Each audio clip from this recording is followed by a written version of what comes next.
Good morning, everybody. Good morning, and thank you so much for saying hello. And thanks for, I got a couple new subscribers, so thank you. And today I wanted to talk about, what would the Riemann zeta function look like in where in the world where we kill all of our primes. So that product, I'm thinking about the product, and you take the product over all the primes. What if we take that product over all the primes in m to the minus p? Okay, so I also, like, this week and weekend, I was just thinking about like different things I could do with this, in the killing primes research world. So the first one, I just wanted to look at the Riemann zeta function. I haven't really looked at the Riemann zeta function very much for anything, but I liked that proof, that Euler's proof that the sum is equal to the product. That's really cool. And so I just did something like that. Oh, the other thing I wanted to look up, I didn't do these yet, but like, do we have infinitely many even primes in m to the minus p? So m to the minus p is like the place to be. That's where we kill all the primes. I feel like that's a pretty interesting place. Is there a connection between the even primes in m to the minus p and the twin primes in m? Are there infinitely many twin primes in m to the minus p? I mean, probably it's just as hard as the regular question. I wanted to see, when we're doing the construction thing, what happens at the twin primes, like at 5 and 7, just in the regular, like, M world where you're getting these prime blocks. What happens between 5 and 7? Why do you need a prime block right away? Another one, an 11 and 13.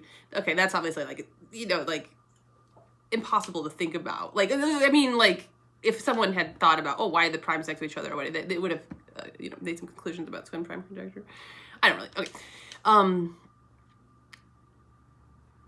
So, like, what? Okay. Okay, and then what happens if you do, okay, the next thing was, so I guess I just looking at twin primes and, okay. Look at m to the minus p to the m to the minus p. So, kill all the primes in m to the minus p. What happens then? Okay, then I really want to, or maybe get a graphic of the prime distribution of m versus the prime distribution of m where we kill all the primes. Okay. Okay, so that's my, like, little jobs for the next a couple weeks or so. Okay, so let's go into this like proof. Okay, so Aaron, you could put 29. Okay, so in this slide, this is the original Riemann zeta function, and it's so nice. And we see that the sum of n equals 1 to infinity 1 over n to the s is the product of over the primes 1 over 1 minus p to the minus s. Okay, so the question is, what do you think it's going to be if we take the primes in m to the minus p? Okay, so maybe make a guess or something. When I first did this yesterday, I thought that the answer was a little more, like, satisfying, and I thought it was like, whoa, it's like this thing, so you can, like, kind of easily state it. The result is like a little less satisfying, a little more, like, complicated looking. Okay, but that is what it is. Okay, so let's go to so that's what we're trying to figure out today, is what is that, and we're just using Euler's proof. Okay, so that was 29. Okay, so let's go to 30. Okay, so we're going to use Euler's proof. So we have that the Riemann zeta function is this infinite sum. We're going to multiply. Now we're multiplying by denominators that are prime in m to the minus p. So we're going to multiply by 1 over 4 to the s. Okay, so then in the denominators there, they're all multiples of 4, because they were originally just all the naturals. So now multiply by 4, they're all the multiples of 4. And then subtract the original one that's marked a there minus b. And so we're going to subtract all the denominators that have a multiples of 4. So in the end, we have this sum where all the denominators are there except for the multiples of 4 are gone. Okay, so let's go to 31. Okay, we're going to multiply by 1 over 6 to the s, because that's prime in m to the minus p. And so then the denominators there, we get multiples of 6 that are not multiples of 4 in the denominators. Okay, then we're going to subtract c from d, and so we can see this product forming, this 1 over 1 minus 1 over p to the s type of thing going on. and we subtract, and we get now any multiple of 4 or 6 in the denominator is gone. Okay. Okay.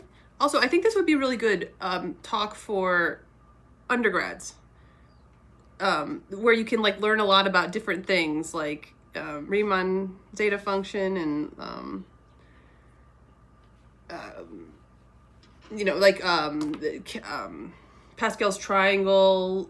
You know, there's like a lot of things that come up. So I just think if anyone wants me to give a talk at a undergrad thing, that would be cool. I think that would be good. Okay, so let's see. So once again, we're going to multiply now by the next prime in... I should have written down the primes. You guys, I feel like it's good to see what the primes are in m to the minus p, just to remind you. Sorry. So it's all the numbers that are squares of previous primes or square-free numbers. Okay, so there's like 4, 6, 9, 10, 14, 15, 21, 22. I don't think I even wrote that anywhere. Okay. So, okay. So we're going to multiply by 1 over 9 to the s because that's the next prime. And now we have, in the denominators, we have multiples of 9 that are not multiples of 4 or 6. Okay, we're going to subtract once again the previous two, like, sums that we had. So we're getting this, the Riemann zeta function times 1 minus 9 over s times 1 minus 6 over s times 1 minus 4 over s. And now we get, now we get all the multiples of 4, 6, and 9 are gone from the denominators. So you see what we're doing here is, let's go to 33. Well, in Euler's proof, then you get the whole sum eventually goes away, and you just have one left. But what we're doing is, what we're leaving behind is the primes. Well, so it's kind of interesting. Okay, so the claim is that the product of when we take the primes in m to the minus p, if we take the product 1 minus 1 over p to the s times Riemann zeta function, we get, the only thing that's left is the denominators that are prime. So 1 plus some p prime 1 over p to the s. Okay, so this is pretty nice. So that you could just say that's the formula in it. But so and why is that true? If n is prime in m to the minus p, then it's been filtered out already. We already multiplied by it, and then we did the subtraction thing, so it's gone. So it's not there. So none of those were there. If n is not prime in m to the minus p, then either n is prime in v, so it's not a multiple of anything, so it could never have gotten filtered out. Or n has p squared in its prime factorization, and since p squared is prime in m to the minus p, then any multiple of it would have gotten cleared out. Okay, so that's it. Okay, so, oh no, isn't there another one? I'm sorry, there's another slide. There's another slide. Okay, let's just make it look a little nicer. Okay, so we get this, so if you can divide both sides by that product on the left to get this other version of the product, like in the Riemann zeta function. So we just do a little bit of algebra, and we get that what we're looking for, this product of all the p that are prime in m to the minus p, 1 over 1 minus p to the minus s, we get is the Riemann zeta function divided by 1 plus the prime zeta function, or the sum of 1 over p to the s, where p is prime.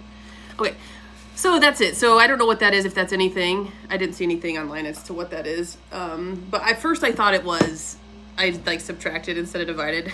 And so I thought the result was it's the sum of the 1 over n to the s. It's the sum of the composites, the composite denominators. Okay, so I thought that was pretty cool, but then it's actually a little less satisfying looking. But okay, so it's the Riemann zeta function divided by, so it's these. So the Riemann zeta function in this world, m to the minus p, is the Riemann zeta function divided by, like, the prime zeta function. So I don't know what that means. I don't know what that means at all, but you know, it's kind of fun to go through the proof. Okay, so that's it. Well, thanks so much for being here. You know, I really look forward to being here. And and preparing for it and stuff. So so thanks so much for listening and for being here. And let me know if anyone knows what that, if that's anything familiar to them, the Reimann zeta divided by the prime zeta. Okay, maybe it just sounds cool. Okay, I'll see you later and hope you have a great week. See you soon. I'm not sure when I'll be back, but I'll see you soon.